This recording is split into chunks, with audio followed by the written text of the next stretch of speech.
soddisfattissimo a questo 52esimo Vinitaly perché Veneto si presenta ancora primo.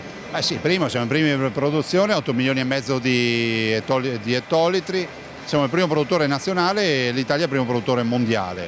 Siamo i primi esportatori, dei 6 miliardi di export nazionale, 2 miliardi sono veneti, siamo primi per denominazioni, 52 denominazioni e diciamo che la cosa va bene, funziona e questo è merito dei nostri 29.600 viticoltori.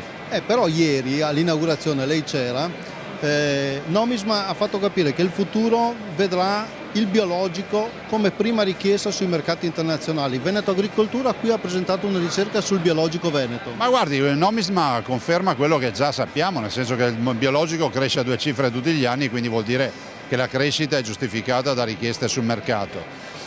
Vigneto del futuro, se noi lo dovessimo immaginare, è un vigneto sempre più rispettoso dell'ambiente, dove c'è la certificazione ambientale, c'è nel vigneto, nel processo e nel prodotto, ma è esattamente quello che accade nella nostra vita, siamo più attenti all'inquinamento, alla salubrità degli alimenti e anche alla salubrità dei comportamenti nel nostro stile di vita, per cui è inevitabile che anche il vino vada in questa direzione. Quindi la Regione col suo ente strumentale cerca di orientare in questo senso, anche perché i mercati chiedono questo. La Regione sommessamente e modestamente cerca di indicare la via alla luce di dati e di esperienze che cerca di mutuare. Dopodiché sta agli agricoltori e ai viticoltori capire che quella è la via. Se qualcuno vuole continuare a coccolare l'idea che tutto sia mummificato all'infinito, poi sappiamo che fine fanno quelli che pensano alla mummificazione, che spariscono. Ecco, e poi per chiudere, l'agricoltura, in questo senso la viticoltura, dà una grossa mano alla prima regione turistica italiana.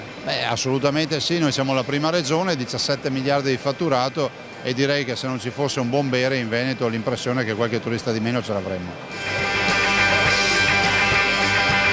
Ed è questa la strada che Veneto Agricoltura vuole intraprendere per sostenere la viticoltura veneta, la prima vitivinicoltura italiana?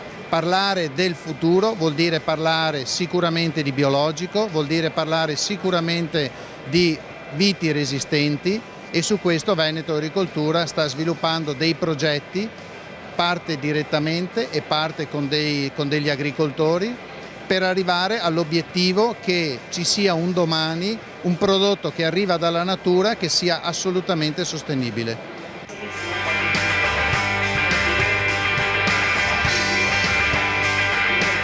Quindi da questo report di Veneto Agricoltura sul vino biologico regionale cosa possiamo trarre come conclusione? Possiamo trarre, secondo me, una conclusione importante, che chi fa biologico lo fa per convenzione. I produttori che sono dediti al vino biologico, alla produzione biologica di vino, sono convinti della scelta intrapresa, sono motivati a continuare a farlo. Però bisogna lavorare molto sulla ricerca, c'è la paura di non poter più utilizzare il rame in un prossimo futuro, per cui chiedono che la ricerca aiuti sia nell'analisi di nuovi prodotti da utilizzare al posto del rame, dello zolfo, che comunque nel biologico sono autorizzati in modo parziale, sia per lo studio di vitigni più resistenti e quindi più adatti poi alla produzione biologica. Da un punto di vista quindi di prospettiva, possiamo dire che il Veneto diventerà più biologico nel futuro? Il trend è sicuramente questo, i dati lo dimostrano, abbiamo negli ultimi anni cifre di aumento della superficie a 2 cifre e il consumatore è sempre più attento, richiede prodotti sempre più sostenibili.